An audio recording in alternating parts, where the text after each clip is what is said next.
नमस्कार, मैं हूं पुष्पेंद्र चौधरी और आप देख रहे हैं इंडिया वॉइस। देवभूमि समाचार में आपका स्वागत है। बुलेटिन की शुरुआत करेंगे, लेकिन उससे पहले आपको ले चलते हैं सीधा दिल्ली के कस्तूरबा नगर विधानसभा, जहां पर सीएम धामी क्या कुछ कह रहे हैं, सुनिए। के लिए भी अनेक योजनाएं चला रही हैं।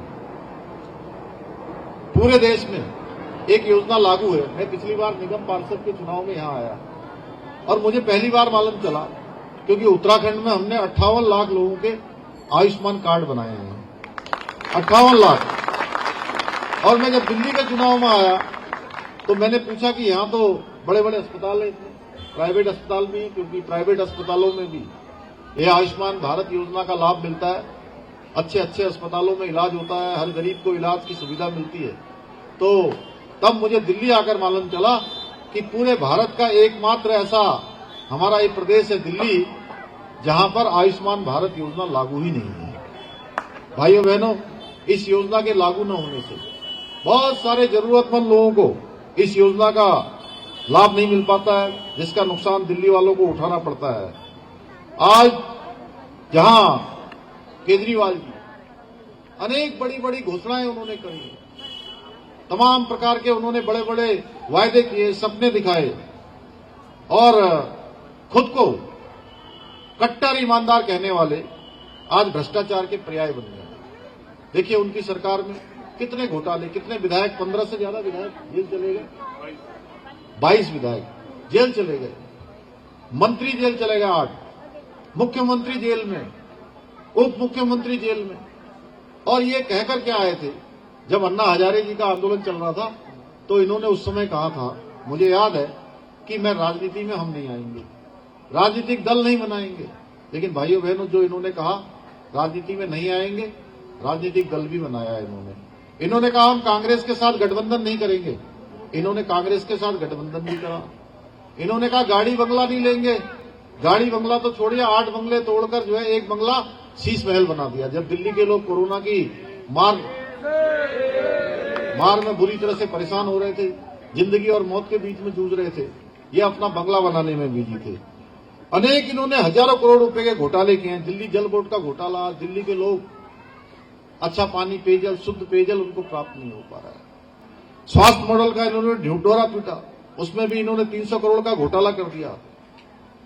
बस खरीद का, राशन कार्ड का, क्लासरूम का, पैनिक बटन जैसी योजनाओं में अरबों का भ्रष्टाचार किया। इनका असली एजेंडा सनातन धर्म का अपमान करना भी है। जब लोग कहते हैं, जब सहयोगी दल एक साथ इनके साथ गठबंधन है, ये सारे के साथ, ये सनातन धर्म को कोई कहता है मलेरिया है, कोई कहता है डेंगू है, कोई कहता है वायरल फीवर है। भगवान राम की प्रतिष्ठा का कार्यक्रम होता है, उस भगवान राम की प्रतिष्ठा के कार्यक्रम से भी दूरी बना लेते हैं, क्योंकि इनको लगता है एक विशेष वोट बैंक जिस पर इनकी विशेष कृपा रहती है, वो अगर ये भगवान राम के इस पुण्य काम में शामिल हो जाएंगे तो वो जो है वोट बैंक इनसे दूर चला जाएगा। और मैं देवभूमि उत्तराखंड से आता हूं।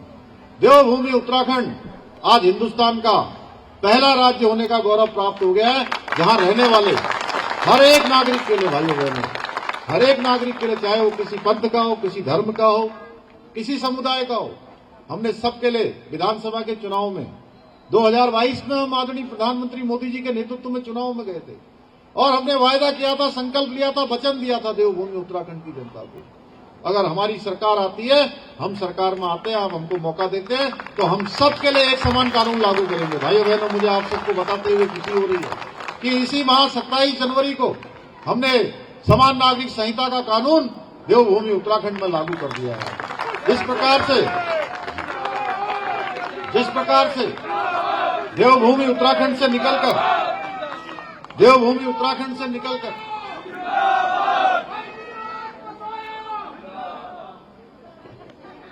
हमें जोश बना के रखना है 5 तारीख तक, जब तक पूरी ईवीएम लॉक न हो जाए। और जय श्री राम, जय श्री राम, उसका धामी जिंदाबाद, जिंदाबाद, जिंदाबाद, उसका धामी जिंदाबाद, जिंदाबाद, जिंदाबाद। भाइयों बहनों, जैसे मां गंगा देवभूमि उत्तराखंड से निकलती है और पूरे देश को जल और जीवन देती है, उसी प्रकार से समान नागरिक संहिता की गंगा भी ये गंगोत्री भी देवभूमि उत्तराखंड से निकली है, पूरे देश को लाभ देगी। भारतीय जनता पार्टी जो कहती है वो करती है। हम केवल घोषणा नहीं करते हैं, हम घोषणा पत्र जारी नहीं करते हैं, हम अपना संकल्प पत्र जारी करते हैं और संकल्प को सिद्धि तक पहुंचाते हैं। यही भारतीय जनता पार्टी की नीति और नीयत है। भाइयों बहनों, केजरीवाल जी, कांग्रेस पार्टी, ये हम सैनिक बाहुल्य प्रदेश के लोग हैं। पाटिल जी जैसे आप लोग हैं ना, हिंदी लोग, वैसे देवभूमि उत्तराखंड भी देवभूमि भी है और वीरभूमि भी है। हर परिवार से कोई सेना में है, कोई अर्धसैनिक बलों में है, देश के किसी न किसी कोने में देश की सेवा में लगा हुआ है। और कश्मीर में धारा 370 हटती है। जिस कश्मीर में धारा 370 के कारण से हमारे घर के भाइयों पर, बेटों पर जो कश्मीर में अपनी सेवाएं दे रहे थे, उनको कोई पत्थरबाजी करते थे, आतंकवादी, अलगाववादी, जिहादी उन पर हमला करते थे। भाइयों बहनों, उस धारा 370 को हटाने का काम प्रधानमंत्री मोदी जी के नेतृत्व में हुआ। और ये केजरीवाल जी और कांग्रेस पार्टी किनके साथ खड़े थे, जो लोग कहते थे हम दोबारा से धारा 370 को लागू करेंगे। भाइयों बहनों, ये दिल्ली में भी कांग्रेस और आप पार्टी अलग अलग होने का नाटक कर रहे हैं। ये दोनों अलग अलग नहीं है, ये सब एक साथ हैं और तुष्टीकरण में, भ्रष्टाचार में या हिंदू विरोध में हमेशा एक दूसरे के बड़े साझेदार हैं। भाइयों बहनों, इन लोगों को यूपी, बिहार, उत्तराखंड के लोग ऐसे लोगों से नफरत करते हैं, लेकिन रोहिंग्याओं से, बांग्लादेशियों से ये उनको असली नागरिक बनाने के लिए एड़ी चोटी का जोर लगा देते हैं। हमने उत्तराखंड में ऐसे जो बांग्लादेशी हैं, रोहिंग्या हैं, घुसपैठिए हैं या अवैध मदरसे बना के रह रहे हैं, उनके खिलाफ हमने वेरिफिकेशन ड्राइव चलाई है। सबकी हम जांच अभियान चला रहे हैं, आप देख रहे होंगे। हमने अतिक्रमण के खिलाफ नीरज जी एक बड़ा अभियान चलाया और 5,500 एकड़ से भी ज्यादा जमीन उत्तराखंड के लोग हैं, सब जुड़े हुए हैं, सब जानते हैं कि उत्तराखंड में हमने 5,500 एकड़ जमीन अभी तक अतिक्रमण से मुक्त करा दी है। और ये हमारा अभियान लगातार चलने वाला है। तो अब दिल्ली के कस्तूरबा नगर विधानसभा से सीएम धामी को सुन रहे थे, जिन्होंने बीजेपी प्रत्याशी के पक्ष में जनसभा को संबोधित किया। खैर, खबर बढ़ते हैं अगली खबर की ओर। खबर दिल्ली से है, जहां विधानसभा चुनाव को लेकर सारी राजनीतिक पार्टियों ने एड़ी चोटी का जोर लगा दिया है। और इसी बीच बीजेपी ने भी अपने दिल्ली पर काबिज होने के लिए किसी तरह की कोई कमी नहीं छोड़ना चाहती और इसी को लेकर बीजेपी के अपने कद्दावर नेताओं को दिल्ली चुनाव में प्रचार के लिए लगा दिया है। इसी बीच उत्तराखंड के मुख्यमंत्री धामी ने दिल्ली में रैलियां कर रहे हैं। मुख्यमंत्री पुष्कर सिंह धामी ने मोती नगर में रैली की और वोटरों से बीजेपी के पक्ष में वोट करने की अपील की और बीजेपी प्रत्याशी हरीश खुराना के पक्ष में जनसभा को संबोधित किया।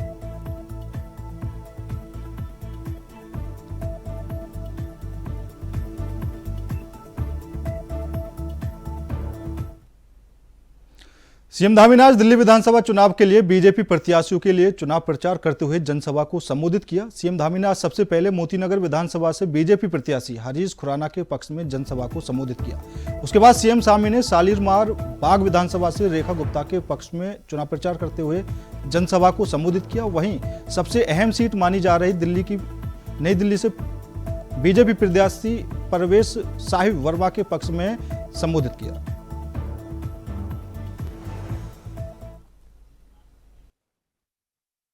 आप सभी के बीच में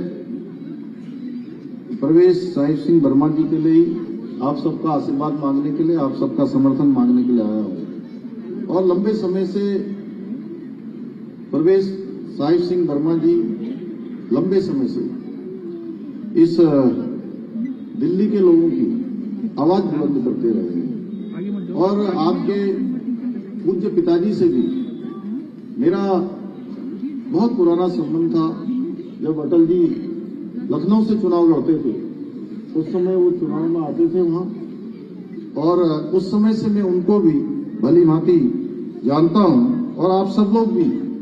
उन्होंने लंबा कालखंड राजनीतिक सामाजिक जीवन में इस दिल्ली के लोगों के लिए किया है, आप सब लोग जानते हैं। और उनके द्वारा जो संस्कार मिले हैं, जो जनसेवा की प्रेरणा मिली है, उसको परवेश वर्मा जी लगातार आगे बढ़ा रहे हैं। इन्होंने दिल्ली में लोकसभा का भी प्रतिनिधित्व किया है और निश्चित रूप से ये आपके विधायक बनेंगे यहाँ से, तो बहुत तेजी से इस क्षेत्र को आगे बढ़ाने का काम करेंगे, चौमुखी विकास करेंगे। भाइयों बहनों, आज सभी तरफ मैं देख रहा हूं, दिल्ली के मैं अनेक क्षेत्रों में जा चुका हूं और सब जगह पर आज लोगों ने मन बना लिया है कि दिल्ली में इस बार परिवर्तन करना है, इस बार यहां की सरकार बदलनी है और यहां भी डबल इंजन लगाना है। अभी उत्तराखंड में ये जो महीना है, जनवरी का महीना, ये जनवरी का महीना उत्तराखंड के लिए बहुत ऐतिहासिक रहा। हमने 3 बड़े काम कर दिए अभी तक और मैंने साल जब शुरू हुआ था तो उसी समय उत्तराखंड वासियों से कहा था कि वर्ष 2025 के जनवरी माह में हम 3 बड़े काम करेंगे। पहला काम, अभी अभी वहां निकाय के चुनाव हुए और निकाय के चुनाव में हमने 11 हमारे नगर निगम थे, 11 में से 10 नगर निगमों में भारतीय जनता पार्टी को विजयश्री मिली है, प्रचंड जीत मिली है। ये रिजल्ट आया हमारा 25 और 26 जनवरी को। 27 जनवरी को हमने एक बहुत ऐतिहासिक काम, देवभूमि उत्तराखंड को उसका गौरव प्राप्त हो गया, अभी जिसके बारे में प्रवेश जी ने यहां से बताया कि हमने 2022 के विधानसभा चुनाव में राज्य स्थापना के बाद जो चुनाव हुआ था, हर चुनाव में वहां सरकार बदल जाती है। एक मिथक था, एक परिपाटी थी कि जो सरकार होती है अगले चुनाव में वो सरकार बदल जाती है। और हम इस बार के चुनाव से पहले आदरणीय प्रधानमंत्री मोदी जी के नेतृत्व में उत्तराखंड की देवतुल्य जनता से हमने एक वादा किया था, एक संकल्प लिया था कि नई सरकार गठन होते ही हम सबसे पहला काम उत्तराखंड में रहने वाले हर एक व्यक्ति के लिए, चाहे किसी जाति का होगा, किसी पंथ का होगा, किसी समुदाय का होगा, किसी भी वर्ग का होगा, हम उत्तराखंड में सबके लिए एक समान कानून लागू करेंगे। और भाइयों बहनों, मुझे आप सबको बताते हुए खुशी हो रही है कि 27 जनवरी 2025 से उत्तराखंड में रहने वाले हर वर्ग, हर जाति, हर पंथ, लिंग, जाति और जाति के भेद से ऊपर उठकर देश की आजादी के बाद से जो हमारी पार्टी का भी संकल्प था, वो संकल्प देवभूमि उत्तराखंड में पूरा हुआ है और ये समान नागरिक संहिता की गंगोत्री देवभूमि से निकल गई है और पूरे देश को इसका लाभ मिलने वाला है। हमने तीसरा काम, 38वें राष्ट्रीय खेलों की मेजबानी का अवसर देवभूमि उत्तराखंड को मिली, उसका भी 2 दिन पहले आदरणीय प्रधानमंत्री मोदी जी के हाथों से उसका भी शुभारंभ हो गया है। यानी कि 3 बड़े काम हो गए हैं। अब चौथा काम मैं आप लोगों के सामने कि अब दिल्ली में इस बार उत्तराखंड के लोगों को मिलकर 3 काम उत्तराखंड में हो गए, चौथा काम बड़ी संख्या में उत्तराखंड वासी दिल्ली में रहते हैं, उन सबको मिलकर उत्तराखंड में भाजपा की सरकार बनानी है, डबल इंजन की सरकार बनानी है। और चुनाव हो रहा है दिल्ली में और मैं उत्तराखंड की बात कर रहा हूं आप लोगों से। आप लोग ऐसा तो नहीं सोच रहे हो कि उत्तराखंड की बात क्यों कर रहा हूं? मैं अगर यहां से बोलते रहूंगा तो मैं कई घंटों तक मैं उत्तराखंड की बात कर सकता हूं, क्योंकि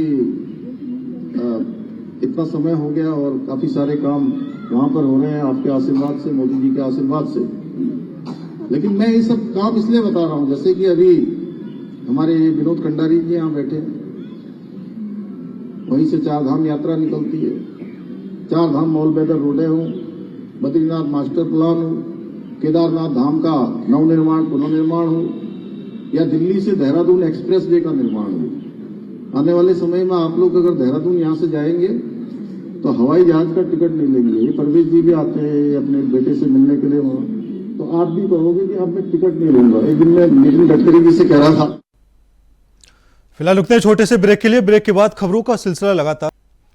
ब्रेक के बाद एक बार फिर आप सभी का स्वागत है। रुक करते हैं अगली खबर का। खबर देहरादून से है, जहां केंद्र के बजट में उत्तराखंड को विशेष पैकेज मिलने का अनुमान लगाया जा रहा है। वहीं बीजेपी महामंत्री आदित्य कोठारी ने कहा कि देश के प्रधानमंत्री नरेंद्र मोदी उत्तराखंड में 38वें राष्ट्रीय खेलों के शुभारंभ के अवसर पर उत्तराखंड पहुंचे थे, जहां पर उन्होंने प्रदेश के लोगों से कई वादे किए और पीएम मोदी ने समय समय पर उत्तराखंड के लिए विशेष पैकेज भी दिए हैं। और कल पेश होने वाले बजट में उत्तराखंड की विकास के लिए एक अच्छा बजट मिल सकता है, जो प्रदेश के विकास में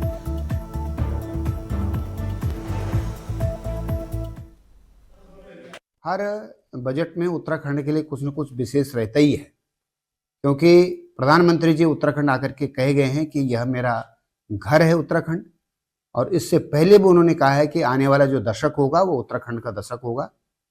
तो इस तरह से देश के प्रधानमंत्री जी का, देश के वित्त मंत्री जी का, गृह मंत्री जी का, रक्षा मंत्री जी का यहाँ विशेष लगाव है, यहाँ की प्रत्येक चीज पर उनका गहरी दिलचस्पी भी है। तो मुझे लगता है कि इस बजट में भी उत्तराखंड के लिए बहुत कुछ होगा, चाहे रेलवे लाइनों का विकास का मामला हो, सड़कों के विस्तारीकरण का मामला हो, नए नए NH का मामला है, औद्योगिकीकरण का मामला है, इन सभी। खबर डोईवाला से है, जहां खानपुर प्रकरण में अब सर्व समाज ने विधायक उमेश कुमार के समर्थन में एक बैठक का आयोजन लक्सर में किया है, जिसके लिए विधायक उमेश कुमार लक्सर जा रहे थे। वहीं शांति व्यवस्था को देखते हुए पुलिस ने उन्हें डोईवाला टोल पर रोक लिया और कोतवाली डोईवाला ले आई। इस दौरान उमेश कुमार ने कहा कि वो सभी से शांति व्यवस्था बनाने की अपील करते हैं। उन्होंने कहा कि ये लड़ाई दो निजी लोगों की है, कोई किसी भी समाज पर टिप्पणी ना करे और आपसी सौहार्द बनाए रखे। देश भर से लोग पहुंचे हैं, और अगर उनका नेता ना पहुंचे तो ये बड़े दुख की बात होती है। मैं बस एक ही अपील करना चाहता हूं सभी से। उत्तराखंड जो है वो बहुत शांत प्रदेश है, और नेता की सबसे बड़ी जिम्मेदारी ये होती है कि अपनी निजी हितों से ऊपर उठ के बात करें। माँ के सम्मान की बात की हम लड़ाई लड़ रहे थे, लेकिन जिस तरह से पूरे पश्चिम में और देश भर में तनाव हुआ है बिरादरियों के बीच में, वो अच्छे नहीं। मेरी आप सभी से अपील है कि जो लोग पहुंच भी गए हैं लक्सर खानपुर विधानसभा, वो लोग शांति बनाए रखें। मैं खादर के लोगों से भी कहना चाहता हूं कि आप भी शांति बनाए रखें, जिस तरीके से आप हमेशा अतिथि देवो भव पर कायम। उत्तराखंड के हरिद्वार जिले में विधायक उमेश कुमार के समर्थकों पर लाठीचार्ज की घटना सामने आई है। उमेश के समर्थक लक्सर इलाके में स्थित उनके कार्यालय की ओर जा रहे थे, तभी गोवर्धन पुलिस चौकी के बाहर पुलिस ने उन पर लाठीचार्ज किया और सड़क जाम कर दी।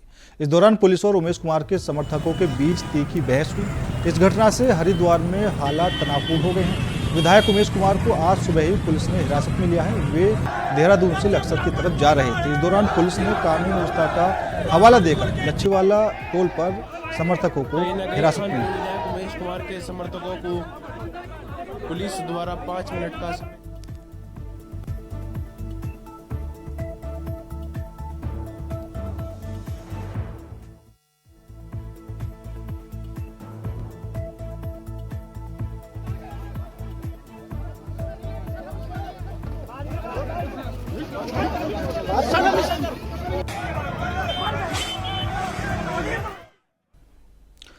उत्तराखंड विधानसभा अध्यक्ष ऋतु खंडूरी ने अपने शासकीय आवास पर पत्रकार वार्ता की और इस दौरान पत्रकार वार्ता करते हुए उन्होंने कहा कि आगामी बजट के लिए विधानसभा तैयार है। उन्होंने कहा कि इस बार हम भराड़ी सेन और देहरादून दोनों सदन को डिजाइन के तौर पर उन्हें, इस वजह से वे सरकार से अनुरोध कर रहे हैं कि सरकार बजट को भराड़ी सेट करने के बजाय देहरादून कराए। उन्होंने जानकारी देते हुए कहा कि इस बार विधानसभा सत्र पूरी तरह पेपरलेस किया जाएगा। इसके लिए देहरादून विधानसभा पूरी तरह तैयार है। वहीं उन्होंने कहा कि पेपरलेस बजट सत्र के लिए सभी विधायकों को पत्र भेज दिया गया है।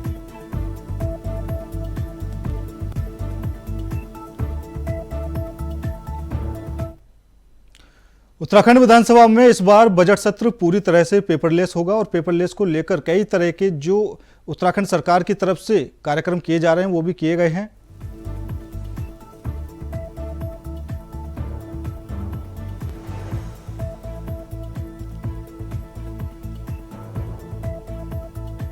तो बजट सत्र में सरकार को मुद्दों से घेरने की जो प्लानिंग है वो कांग्रेस यहां पर बना रही है और गैरसैंण में सत्र आयोजित नहीं होने पर जो सवाल लगातार फिलहाल यहां पर उठते हुए नजर आ रहे हैं।